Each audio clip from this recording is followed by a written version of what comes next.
आज की दस्तक उन प्रवासी मजदूरों के हक में है जो देश के ऐसे नागरिक हैं जिनके बगैर बड़े बड़े शहरों का गुजारा नहीं हो सकता। हम सब, सरकार, उद्योग, कारोबारी, हर कोई उन पर निर्भर है, फिर भी इनकी फिक्र किसी को नहीं होती। इन पर बाहरी का ठप्पा लगा, इन्हें मेहनत के बल पर हिकारत और बेइज्जती मिलती। साल भर के अंदर प्रवासी मजदूर एक बार फिर डरे हुए हैं और ट्रेनों में लटकते हुए, भारी भीड़ के बीच सोशल डिस्टेंसिंग के सपने देखते हुए घर लौट रहे, क्योंकि कोरोना की पाबंदियों ने इनका रोजगार ठप कर दिया और पिछली बार का डर इन पर हावी है। इसलिए पहली दस्तक देकर आज हम पूछेंगे कि क्या प्रवासी मजदूरों की दुर्गति इसलिए है क्योंकि यह किसी का वोट बैंक नहीं है? क्या इसीलिए राष्ट्र निर्माण में लगे इन लोगों की यह हालत है?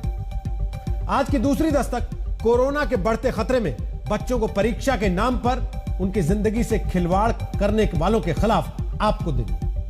सवाल यह कि जब बच्चों के पास वैक्सीन जैसी कोई ढाल तक नहीं है, तब उनकी मांग पर खामोशी क्यों है? तीसरी दस्तक राजस्थान के उन 25,000 बेरोजगारों के पक्ष में देंगे जो लाखों रुपए की डिग्रियां लेकर गहलोत सरकार को उनसे किया हुआ वादा बार बार याद दिलाने की कोशिश कर रहे हैं। तो अब बात प्रवासी मजदूरों की जिन्होंने पिछले साल लॉकडाउन के बाद तमाम तरह की दिक्कतें झेली।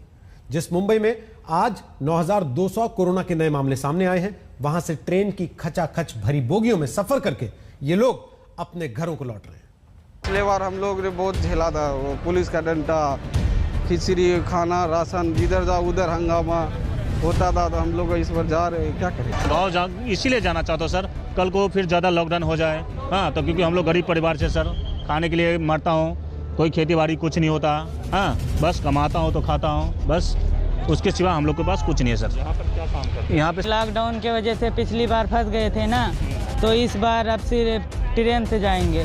पहले ट्रक से गए थे तो 5-6 हज़ार भाड़ा दिया और 4-5 दिन में पहुँचाया। ये अब सिर्फ फंस जाएंगे तो भूखन मरेंगे। यहाँ कोई किसी का नहीं होता, बाप का नहीं होता, तो इसीलिए जा रहे हैं। हम लोग कुछ दूर पैदल गया, कुछ दूर ट्रेन से गया, कुछ दूर ट्रक से गया। तो इस बार सोच रहे हैं कि पहले हिंट दे दिए मोदी जी, तो चले जाएं पहले घर।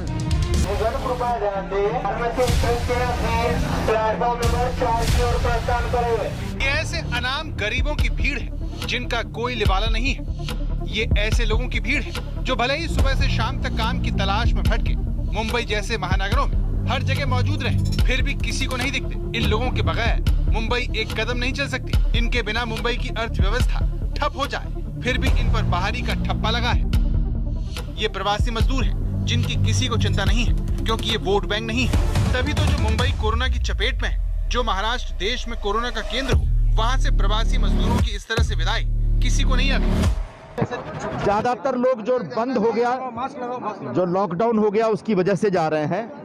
निश्चित तौर पर जब जा रहे हैं तो इसमें सब लोग कोरोना से मुक्त होंगे, कोरोना नेगेटिव होंगे, मैं ऐसी गारंटी नहीं दे सकता। बहुत सारे पॉजिटिव होंगे, वो जो जाएंगे वहां पर फैलाएंगे। अगर ऐसा नहीं हुआ तो फिर किसी चमत्कार से कम नहीं होगा। लेकिन सवाल यह है कि फिर क्यों हजारों लोग मुंबई के रेलवे स्टेशन पर अपनी जान जोखिम में डालने को मजबूर हैं? क्यों यूपी बिहार जाने वाली ट्रेनों के डिब्बों में पैर रखने की जगह नहीं है? बोगी के अंदर लोग एक दूसरे पर गिरे जा रहे हैं, जबकि वो जानते हैं कि घर पहुंचने से पहले इनके शरीर में कोरोना दस्तक दे सकता है। पूरा ट्रेन ऐसे भरा है, फुल है, पूरा एकदम फुल है। और कहाँ जाने वाली ट्रेनिंग है? पूरा भरा हुआ गर्दी है, पूरा ही है। तो आप लोग कहीं काम से जा रहे हैं या फिर कोरोना के डर की वजह से? कोरोना के डर की वजह से। अजीब विडंबना है कि जिस डर से लोग अपने घर को लौट रहे हैं, वो उनके साथ जा रहा है। सोशल डिस्टेंसिंग इन ट्रेनों में असंभव है, लेकिन लॉकडाउन लगने का डर ऐसा है कि लोग हर खतरा मोल लेने को तैयार हैं। सेठ बोल रहे हैं भाई अब खाने के लिए आप लोग अपना व्यवस्था करिए। तो हम लोग बोला भाई अपना खाने का रहेगा तो अब गांव में जाके खाना खाएंगे, अपना खेती करके खाएंगे। संजय यादव उत्तर प्रदेश के जौनपुर के रहने वाले हैं, जो मुंबई में फर्नीचर का काम करते थे, लेकिन बढ़ती पाबंदियों ने बेरोजगार कर दिया। इसीलिए पिछली बार की तरह परदेश में न फंस जाएं, इसीलिए सुबह 6:30 बजे की ट्रेन पकड़ने के लिए रात में ही स्टेशन पहुंच गए। कुछ दूर ट्रेन से गए, कुछ दूर मालगाड़ी से गया था, फिर उसके बाद ट्रेन से गया, फिर उसके बाद मैं ट्रक से गया गांव। तब गाँव पहुँचे? तब गांव पहुँचे जाके। कितना दिन लगा था जाने में? 4 दिन। रास्ते में खाने पीने का? रास्ते में खाने पीने के लिए कोई दूर से पानी दे देता था, कहीं पंपी सेट चलता था, उधर पानी सब आदमी पी लेता था। ऐसे करते करते गांव पहुंच गया। फिर अगली के बारिश जैसा हो जाएगा तो क्या करेंगे हम यहाँ, इसलिए मैं पहले अपना इंतजाम कर ले रहा है। मजदूरों का पलायन हाल के सालों की वो असाधारण मानवीय त्रासदी थी जिसकी भयानक यादें सबके मन में ताजा है। लॉकडाउन लगने के बाद काम धंधे बंद होने से प्रवासी मजदूरों के पास घर लौटने के अलावा कोई विकल्प ही नहीं था। इसी से सबक लेकर होटल में काम करने वाले ताहिर हुसैन आरा लौटने के लिए रेलवे स्टेशन पर है। अपना घर पे जाके पहुंचेंगे तो कोई टेंशन नहीं रहेगा ना। एक टाइम नहीं भी खाएंगे चले गए, यहाँ क्या भूखा मर जाएगा आदमी, क्या मतलब है। पिछली बार अचानक लॉकडाउन लगने से घर लौटना चांद पर पहुंचने के बराबर था। जिसे जो मिला वो उसने साधन पकड़ लिया। जो मेहनतकश परिवार बच गए वो पैदल ही हजारों किलोमीटर दूर अपने गांव की तरफ चल दिए। किसी ने कंधे पर बच्चे को बैठाया, किसी ने पहिए वाले सूटकेस पर लेटाया और लौट गए उस जमीन पर जिसे छोड़कर वो 2 जून की रोटी की तलाश में घर से निकले थे। लॉकडाउन अभी लगने वाला है क्योंकि सब काम धंधा बंद हो गया। मालिक बोला भैया चला जाओ, अगले बार फंस गए थे, अब इस बार फंस जाओगे तो गरीब आदमी हो, बर्बाद हो जाओगे, इसलिए हम लोग जा रहे हैं। 4 दिन से दुकानें बंद हैं, नौकरी करने वाला क्या खाएंगे क्या वो करेंगे, इसलिए जा रहा हूँ। 4 दिन से वहाँ पुलिस मार मार के बंद करा दे रहे हैं दुकानें। हम लोग पैकिंग करने वाले हैं, खाएंगे क्या। जब खाने के लाले पड़ने की चुनौती हो तो बीमारी का खौफ पीछे छूट जाता है। मुंबई की तरह दिल्ली में भी लोग वापस अपनी जड़ों की तरफ लौट रहे हैं। लॉकडाउन लगने वाला है, चल रहे हैं बिहार में, कुछ तो गांव में कुछ करके खाएंगे। तो लॉकडाउन तो अभी नहीं लग रहा है, अब रात के लग गया है, दिन के कौन देखा भाई। पिछली बार तो हम लोग फंस गए थे, इस बार हमें जाना जरूरी है। अगर हम नहीं जाएंगे तो फिर फंस भी सकते हैं। प्रवासी मजदूर अपने शहर में हो या फिर दूसरे राज्य में बाहरी ही होते हैं। अपने गृह राज्य में उन्हें परदेसी समझा जाता है क्योंकि वो मेहमानों की तरह त्योहारों पर दिखते हैं। लेकिन कोरोना साल भर के अंदर दूसरी बार प्रवासी मजदूरों को खतरों के बीच घर लौटने को मजबूर कर दिया है। लतीफ शेख के साथ एजाज खान, मुंबई, आज तक। महाराष्ट्र के मुख्यमंत्री कई बार हालात बिगड़ने पर संपूर्ण लॉकडाउन की बात कह चुके हैं। बढ़ती पाबंदियों से लोगों का डर भी बढ़ रहा है। लेकिन आपको जानकर हैरानी होगी कि जिन प्रवासी मजदूरों की तकलीफ को सारी दुनिया ने देखा और महसूस किया, उनमें से कितने लोग लॉकडाउन में घर नहीं पहुंचे, इसका कोई आंकड़ा तक नहीं है। पिछले साल सितंबर में जब संसद में विपक्ष ने सरकार से पूछा कि लॉकडाउन की पाबंदियों की वजह से कितने प्रवासी मजदूरों की मौत हुई, तो सरकार ने इसका डेटा उपलब्ध नहीं होने की बात कही। जिसके बाद इस साल फरवरी में लेबर स्टैंडिंग कमेटी ने सरकार से प्रवासी मजदूरों का डेटा इकट्ठा करने को कहा। इसके बाद सरकार ने बताया कि जुलाई 2020 में 86,14,785 प्रवासी मजदूर घर लौटे, जिसमें से 1,90,000 मजदूर अपने घर पर वापस रुक गए। विभिन्न राज्यों में 88 लाख के करीब प्रवासी मजदूर हैं। हालांकि यह कोई पुख्ता आंकड़ा नहीं है, पर सवाल यह है कि ऐसा क्यों है। क्या इसीलिए क्योंकि ये लोग एक मुश्त वोट बैंक नहीं है? विभिन्न राज्यों में ये लोग बिखरे हुए। हालांकि अच्छी बात यह है कि मोदी सरकार राष्ट्रीय स्तर पर असंगठित और प्रवासी मजदूरों को आधार कार्ड से जोड़कर इनका डेटाबेस तैयार कर रही है, ताकि भविष्य में उन्हें सोशल सिक्योरिटी यानी कि सामाजिक सुरक्षा दी जा सके। दिल्ली में आज सभी सरकारी स्कूल बंद कर दिए गए। इसकी वजह है दिल्ली में कोरोना के ताजा नए केस। दिल्ली में आज 8,000 से ज्यादा नए कोरोना के मामले सामने आए। महाराष्ट्र में 301 लोग पिछले 24 घंटे में कोरोना से मारे गए। आंकड़े बता रहे हैं कि खतरा रोज बढ़ रहा है, जिसने सीबीएसई के 10वीं और 12वीं कक्षा के छात्रों और उनके परिवार वालों की चिंता बढ़ा दी। पिछले साल कोरोना के बीच नीट की परीक्षा करवाने का जमकर विरोध हुआ। देश भर के छात्रों ने ऐतराज जताया, लेकिन सरकार नहीं मानी। इस बार बोर्ड की परीक्षाओं को लेकर भी ऐसा ही विरोध हो रहा है, जबकि खतरा पहले से कई गुना ज्यादा बढ़ा है। बीते 24 घंटे में एक बार फिर कोरोना के मामलों ने अपने सभी रिकॉर्ड तोड़ दिए हैं। देश में नए केस का आंकड़ा 1,31,000 के पार पहुंच चुका है। ये कोरोना महामारी की शुरुआत से लेकर अब तक का सबसे बड़ा आंकड़ा है। दिल्ली में गुरुवार को कोरोना के रिकॉर्ड 7,437 नए मामले सामने आए। ये 139 दिनों में सबसे बड़ा नंबर है। इसे देखते हुए दिल्ली सरकार ने सभी स्कूलों को अगले आदेश तक बंद कर दिया। छत्तीसगढ़ ने तो राज्य में लॉकडाउन की स्थिति को ध्यान में रखते हुए 10वीं की बोर्ड परीक्षाएं स्थगित कर दी, जो 15 अप्रैल से होने वाली थी। देश भर के बच्चों के माता पिता सवाल पूछ रहे हैं कि जब छत्तीसगढ़ 10वीं परीक्षा स्थगित कर सकता है तो सीबीएसई क्यों नहीं। 10वीं और 12वीं की 1 लाख से अधिक छात्रों ने तो सरकार से बोर्ड की परीक्षाएं रद्द करने या फिर उन्हें ऑनलाइन करवाने की गुजारिश भी की है। इससे जुड़ी याचिका पर 1 लाख से ज्यादा छात्रों के साइन भी हैं, लेकिन सीबीएसई बोर्ड परीक्षा को लेकर स्थिति साफ करने को तैयार नहीं है। जबकि एक्सपर्ट्स का भी मानना है कि कोरोना को देखते हुए सरकार 10वीं की परीक्षा तो रद्द ही कर सकती है। केंद्र सरकार 10th के एग्जाम्स को डेफिनेटली कैंसिल करे, क्योंकि 10th में ऐसा कुछ नहीं होता कि आगे उनको बहुत ज़्यादा कॉम्पिटिटिव एग्जाम्स में जाना होता है, तो इंटरनल असेसमेंट के थ्रू वो बच्चों को वो पास कर दे। टेस्ट लेकर बच्चा एग्जामिनेशन जाए, क्या ये एक सोल्यूशन हो सकता है? कितने ऐसे टेस्ट में बच्चे को बार बार टेस्ट करना पड़ेगा? फिलहाल भारत दूसरे देशों की तरह हर 18 वर्ष के व्यक्ति को वैक्सीन भी नहीं दे रहा है। भारत में 45 वर्ष और 60 वर्ष से ऊपर लोगों को वैक्सीन लग रही है। बच्चों को फिलहाल वैक्सीन लगने का कोई प्रावधान भी नहीं है कि वो हल्की फुल्की इम्यूनिटी लेकर एग्जाम दे पाएं। तो ऐसे में क्या सीबीएसई को इस साल भी ऑफलाइन एग्जाम्स कंडक्ट करने चाहिए? सवाल ये है। तो जब बच्चों को कोरोना से बचाने वाली वैक्सीन उपलब्ध नहीं है, जब रोज खतरा बढ़ रहा है, ऐसे हालात 10वीं और 12वीं के बच्चों को परीक्षा के नाम पर इतने बड़े जोखिम में डालना कहां की समझदारी होगी। दिल्ली से मिलन शर्मा के साथ ब्यूरो रिपोर्ट। और अब खबर राजस्थान से, जहां स्कूलों में 9वीं और 10वीं से लेकर कॉलेजों तक में कंप्यूटर की शिक्षा अनिवार्य है। सरकार ने 2009 में ही स्कूलों में कंप्यूटर लैब बना दी, लेकिन इन स्कूलों में सरकार ने कंप्यूटर टीचर नहीं लगाए। सरकार भूल गई। राजस्थान के स्कूलों में कंप्यूटर लैब में कंप्यूटर्स धूल फांक रहे हैं और कंप्यूटर टीचर की बहाली के लिए एमटेक और बीटेक किए हुए बैठे बेरोजगार शिक्षा विभाग के दफ्तर के बाहर प्रदर्शन कर रहे हैं। जयपुर से हमारे सहयोगी शरद कुमार की यह एक्सक्लूसिव रिपोर्ट बेरोजगारी के खिलाफ सीरीज की हमारी आज की दस्तक है।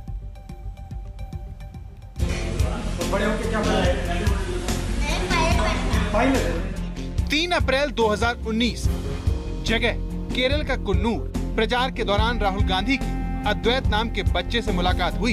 राहुल ने पूछा, बड़े होकर क्या बनोगे? तो जवाब मिला, पायलट। और बड़े होकर क्या बनोगे? मैं पायलट आपको मालूम है? मैं पायलट। क्यों पायलट क्यों बनना चाहते हो?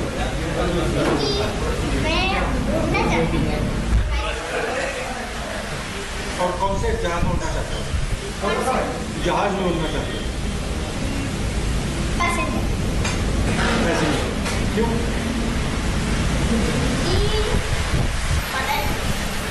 जहाज में गए तुम पहले?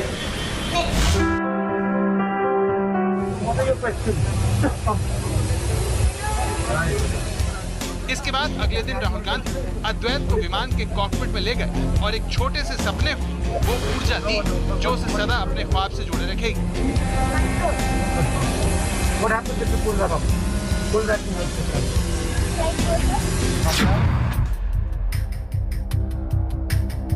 लेकिन क्या सपने दिखाना चुनावी मजबूरी है? ये सवाल राजस्थान के बच्चे राहुल गांधी से पूछना चाहते हैं, जिनकी पहुंच में कंप्यूटर तो है लेकिन उसकी शिक्षा देने वाला टीचर नहीं।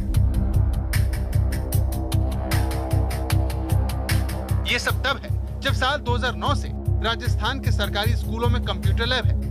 फिर भी वहां 14,000 स्कूलों में लाखों बच्चों को पढ़ाने वाला एक भी टीचर नहीं है। और जिन्हें बच्चों के साथ कंप्यूटर लैब में होना चाहिए, वो सड़क पर लाखों रुपए की डिग्री के साथ अपने हक के लिए भटक रहे हैं। कंप्यूटर टीचर की रिक्वायरमेंट है वो 14,601 के समथिंग है। शिक्षा मंत्री कहते हैं कि अब बस 2-1 दिन में होने वाला है, 2-1 दिन में होने वाला है। हमारे पेरेंट्स ने 10-10 लाख रुपए खर्च करके सर हमें बीटेक कराइए, लेकिन आज हम मजबूर है, दर की ठोकरें खाने के लिए मजबूर है। हमारे पास कोई जॉब नहीं है। ये वही राजस्थान है जहाँ कांग्रेस ने बेरोजगारों से बड़े बड़े वादे किए। अशोक गहलोत विधानसभा में कंप्यूटर शिक्षकों की भर्ती का वादा किया। राज्य के माध्यमिक एवं उच्च माध्यमिक विद्यालयों में कंप्यूटर शिक्षा के लिए नए कंप्यूटर शिक्षक कैडर का सृजन किया जाना प्रस्तावित है। लेकिन सत्ता में आने के 2.5 साल बाद मुख्यमंत्री तो मुस्कुरा रहे हैं, लेकिन उनकी इस वादा खिलाफी ने रोहन जैसे बेरोजगारों की हंसी छीन ली है।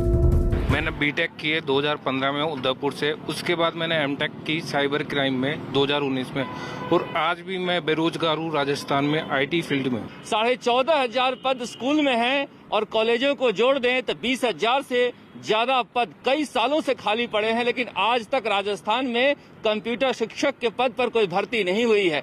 बीटेक और एमटेक करके बच्चे घर में इंतजार कर रहे हैं, क्योंकि सरकार वादा करती है कि हम कंप्यूटर टीचर के पद पर जल्दी भर्ती लेकर आ रहे हैं, मगर ये भर्ती कभी आती नहीं है। कंप्यूटर शिक्षकों की भर्ती न करने का खामियाजा सिर्फ नौकरी मांग रहे नौजवान ही नहीं भुगत रहे, राजस्थान के लाखों बच्चे भी उस कंप्यूटर के करीब होकर भी दूर हैं, जिसे लाखों रुपए खर्च करके सरकार ने लगाया। सरकारी पैसे की बर्बादी देश को दिखाने के लिए आज तक संवाददाता शरद कुमार जयपुर के निमोड़ा उच्च माध्यमिक विद्यालय पहुंचे, जहां साल 2009 में आए कंप्यूटर टीचरों की राह में धूल फेंक रहे हैं। निजी कंपनी के जरिए टीचर भी आए थे, मगर उसके बाद से करीब 4.5 साल हो गए। इस तरह से लैब तो हर स्कूल में है, लेकिन टीचर कहीं नहीं है। जो सामान्य विषयों के टीचर हैं उन्हीं से काम चलाया जा रहा है, क्योंकि सरकार ने कंप्यूटर टीचर की भर्ती की कोई व्यवस्था ही किसी स्कूल में नहीं कर रखी है। स्कूलों में कंप्यूटर शिक्षण के लिए अलग से कोई ट्रेन टीचर्स नहीं है। अमूमन सब लोगों ने कंप्यूटर कोर्सेज सरकार की तरफ से कहा था किए जाएं, तो बाद में सब टीचर्स ने किए हैं। निमेड़ा की तरह मुंडिया रामसर में सरकारी स्कूल में कंप्यूटर लैब, लेकिन वो हमें बंद मिली। यहाँ कंप्यूटर रखे कबाड़ हो रहे हैं। जब आज तक संवाददाता शरद कुमार ने पूछा कि टीचर तो है नहीं, फिर बच्चों को कौन पढ़ाता है, तो बदले में चौंकाने वाला जवाब मिला। कौन से सब्जेक्ट टीचर पढ़ा रही हैं? अभी साइंस के जो टीचर्स हैं, केमिस्ट्री के भी हैं, वो भी कंप्यूटर के अच्छी नॉलेज रखते हैं। आर्ट्स के भी कई टीचर्स ऐसे हैं जिनको कंप्यूटर का अच्छा नॉलेज है, उनका पीरियड एडजस्टमेंट किया है मैंने। जयपुर के मीणा वाला स्कूल में तो सारे कंप्यूटर ही चोर उठा ले गए। CSR के तहत बैंक ने यहाँ पर वापस कंप्यूटर तो लगाया है, लेकिन स्कूल के लाइब्रेरियन बच्चों को कंप्यूटर खोलना और बंद करना सिखा रहे हैं। जो निर्धारित है बेसिक नॉलेज जो होता है वो अपन बच्चों को देते हैं। तो बेसिक नॉलेज में क्या है कि जैसे ऑपरेट करना, उसके बाद में अपनी फाइल इसमें वर्ड में बनाना। तो आपने देखा कि राजस्थान के स्कूलों में कंप्यूटर तो है, लेकिन उन्हें पढ़ाने वाला नहीं। वो भी तब जब राज्य के स्कूलों में 9वीं और 10वीं से लेकर कॉलेज तक में कंप्यूटर की शिक्षा अनिवार्य है, लेकिन टीचर न होने पर भी वहाँ बरसों से कॉपियां चेक हो रही हैं। फुल स्पीड में दौड़ रहे कोरोना को थामने के लिए वैक्सीन लगवाने की बात कही जा रही है, लेकिन कोरोना तो उन्हें भी हो रहा है जो वैक्सीन की दोनों डोज ले चुके हैं।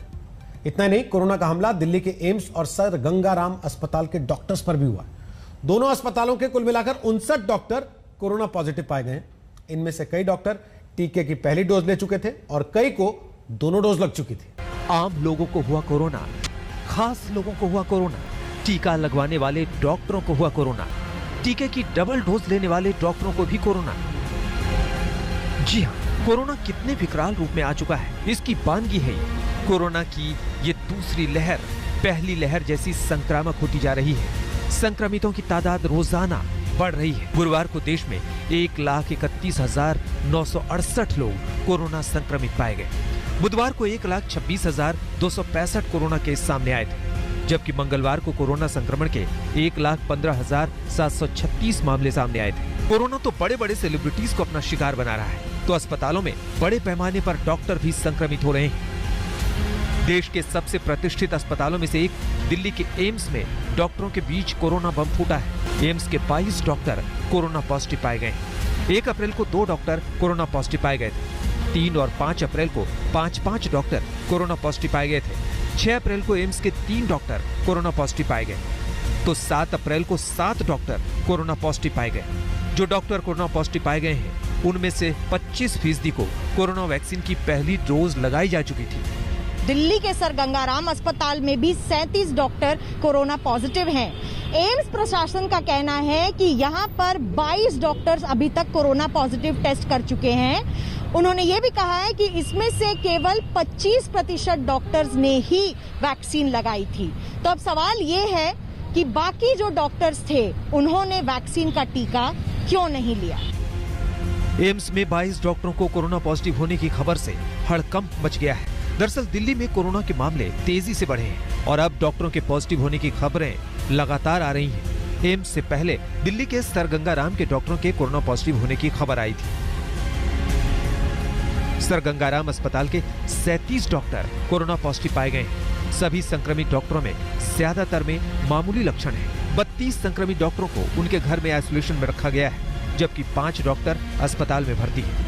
हैरानी की बात यह है कि गंगाराम के सभी संक्रमित डॉक्टरों में से 7 वो हैं जिन्हें कोरोना वैक्सीन की दोनों डोज लगाई जा चुकी है। बाकी 28 डॉक्टरों को कोरोना वैक्सीन की पहली डोज लगाई जा चुकी है। लगातार उनकी निगरानी की जा रही है, ध्यान दिया जा रहा है उनका, और ये समझने की कोशिश की जा रही है कि जो उनमें जो कोरोना के जो असर है वो कितने हैं, क्या वो घातक स्तर तक है या फिर सिर्फ फ्लू तक ही वो रह जाते हैं। ये देखने के लिए लगातार जो निगरानी टीम है, जो डॉक्टर्स की एक टीम है, वो सभी डॉक्टर्स पे नजर बनाए हुए हैं, उनकी जो तबीयत है उस पे नजर बनाए हुए हैं, ताकि ये समझा जा सके कि वैक्सीन लगने के बाद जो कोरोना उनमें मिला है, जो कोरोना उनको हुआ है, वो कितना घातक होता है या नहीं। दिल्ली के जाने माने सर गंगाराम अस्पताल में 37 डॉक्टरों को कोरोना की खबर मिलते ही दिल्ली सरकार चौकन्नी हो गई। मुख्यमंत्री अरविंद केजरीवाल ने अस्पताल के चेयरमैन DS राणा को तलब कर लिया। मुख्यमंत्री जी इस बात को लेकर चिंतित थे कि कैसे हमारे गंगाराम हॉस्पिटल, जो एक लीडिंग हॉस्पिटल है इस कोविड-19 की लड़ाई में, उसमें 37 डॉक्टर्स पॉजिटिव पाए गए। हेल्थ केयर वर्कर्स की, हमारे फ्रंटलाइन वर्कर्स की, हमारे डॉक्टर्स की चिंता माननीय मुख्यमंत्री जी को थी, और पूरी एक प्रकार से जो एक आपदा आई है उसका जायजा लेने के लिए आज राणा साहब CM साहब से मिले। अस्पताल प्रशासन का कहना है कि चूंकि सभी संक्रमित डॉक्टर्स को कोरोना वैक्सीन लग चुकी है, लिहाजा उन्हें कोई खतरा नहीं है। तो इसलिए वो वैक्सीनेशन तो प्रोटेक्ट कर ही रही है, तभी तो उनको सिम्टम कोई खास नहीं है, वैसे भी माइल्ड सिम्टम है। अभी लार्जली सारे सिम्टोमेटिक हैं। तो वैक्सीनेशन का मतलब ये नहीं है कि वैक्सीनेशन लगाने के बाद कोरोना आपको अटैक नहीं कर सकता। अटैक कर लेगा पर आगे बीमारी नहीं कर सकता ज्यादा। अब टाइम बताएगा, पर मेरे मुताबिक ऐसे वैक्सीनेशन का होता है ना कि एंटीबॉडी बन जाती हैं, तो एंटीबॉडी आपको फाइट करेगी कोरोना वायरस को। दिल्ली के 2 बड़े अस्पतालों में 59 डॉक्टरों के कोरोना पॉजिटिव होने की खबर बेहद चौंकाने वाली है। इनमें से ज्यादातर वो हैं जिन्हें वैक्सीन लगाई जा चुकी थी। 7 डॉक्टरों को दोनों डोज लगाई जा चुकी थी। मतलब साफ है, कोरोना वैक्सीन के दोनों डोज लगवाने के बाद भी लापरवाही नहीं बरतनी है। मिलन शर्मा के साथ हिमांशु मिश्रा, दिल्ली आज तक। दिल्ली नहीं, यूपी और बिहार के अस्पतालों में भी टीके लगवा चुके डॉक्टर्स कोरोना पॉजिटिव मिल रहे हैं। लखनऊ के KGMU के वाइस चांसलर समेत 40 डॉक्टर कोरोना संक्रमित पाए गए। इन सभी ने टीका लगवाया था। पूरब के एम्स के नाम से मशहूर बनारस के सर सुंदरलाल अस्पताल के 17 डॉक्टर्स कोरोना पॉजिटिव पाए गए। उत्तर प्रदेश की राजधानी लखनऊ की king George medical university corona के पहले दौर में पिछले साल जहां KGMU में हजारों कोरोना मरीजों का इलाज हुआ था, वहीं इस बार कोरोना की दूसरी लहर में यहां ऐसी दहशत मचाई है कि इलाज करने वालों को खुद इलाज की जरूरत पड़ गई। KGMU के 40 डॉक्टर कोरोना पॉजिटिव पाए गए हैं। KGMU के कुलपति डॉक्टर विपिन पुरी और चिकित्सा अधीक्षक डॉक्टर हिमांशु भी कोरोना संक्रमित हो गए हैं। सर्जरी विभाग के 20 डॉक्टर पॉजिटिव मिले हैं, तो यूरोलॉजी विभाग के 9 डॉक्टरों में कोरोना का संक्रमण मिला है। क्रिटिकल केयर मेडिसिन विभाग में भी 3 डॉक्टर संक्रमित पाए गए हैं।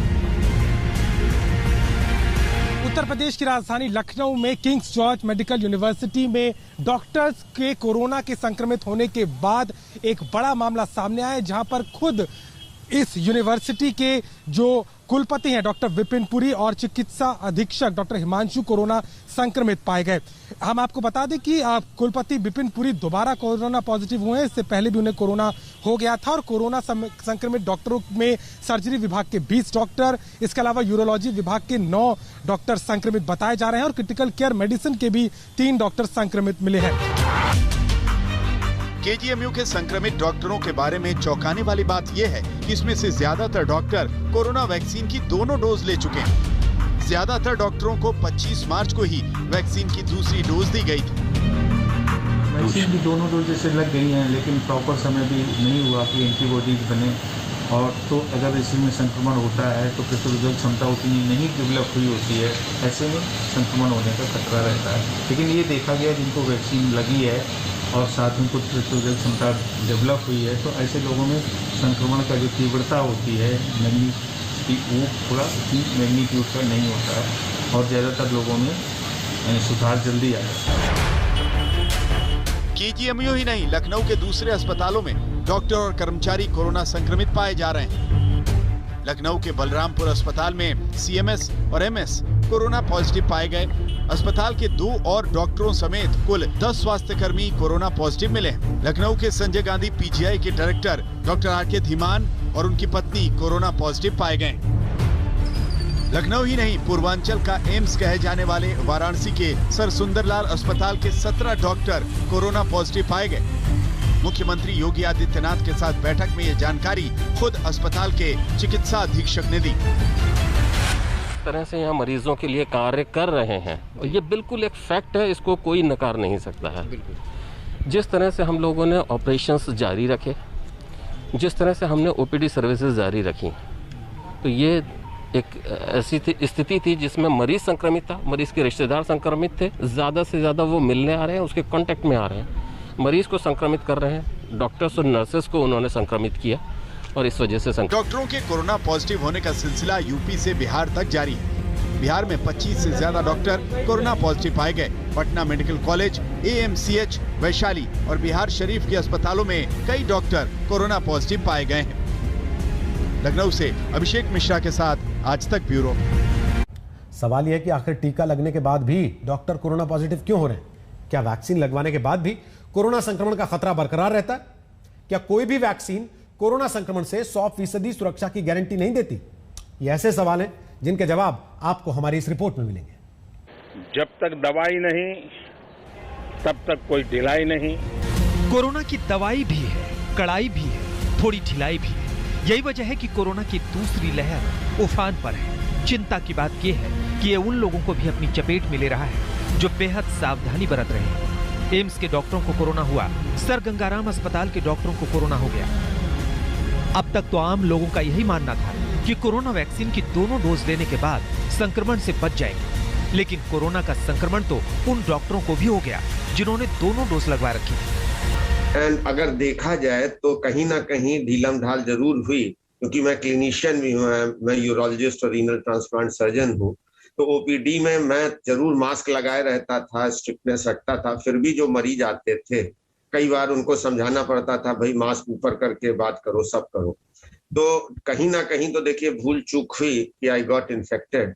लेकिन अच्छी बात यह रही कि जो एक धारणा बनी हुई है कि वैक्सीन इज नॉट इफेक्टिव, मैं उससे एग्री नहीं करता हूँ। वैक्सीन इज इफेक्टिव कि जो सीवियरिटी ऑफ सिम्टम्स कम रहे। मुझे भी जो सिम्टम्स आए थे वो बॉडी एक, मैलेज और गला खराब हुआ, जिसमें मैं फिर पॉजिटिव आया और आज मेरा 8वां दिन है, मैं घर पे ही क्वारंटाइन हुआ, आई एम इम्प्रूविंग एंड कल मैं अब अपनी जांच कराऊंगा और हो सकता है नेगेटिव भी निकले। दिल्ली से लेकर लखनऊ और पटना के डॉक्टरों को हुए कोरोना संक्रमण ने देशवासियों को नई फिक्र में डाल दिया है। सवाल यह है कि क्या कोरोना की वैक्सीन लेने के बाद भी खतरा बरकरार है? एक्सपर्ट का मानना है कि वैक्सीन की दोनों डोज लगने का मतलब ये नहीं है कि अब संक्रमण होगा ही नहीं। एक्सपर्ट्स मानते हैं कि कोरोना वैक्सीन सिर्फ इम्यूनिटी बढ़ाती है। दुनिया में कोरोना की ऐसी एक भी वैक्सीन नहीं बनी जो 100% सुरक्षा की गारंटी देती हो। कोरोना वैक्सीन की दूसरी डोज लगने के बाद एंटीबॉडी बनती है। दोनों डोज लगने के 4 से 6 हफ्ते बाद ही एंटीबॉडी असर दिखता है। तो बुलेटिन में फिलहाल के लिए इतना ही, लेकिन देश दुनिया की खबरों के लिए आप देखते रहिए आज तक। नमस्कार, मैं हूं अंजना ओम कश्यप। हमें उम्मीद है ये वीडियो आपको पसंद आया होगा। लेटेस्ट खबरों के लिए यूं ही देखते रहिए आज तक और इस वीडियो के पसंद आने पर लाइक, शेयर एंड सब्सक्राइब करना ना भूलें।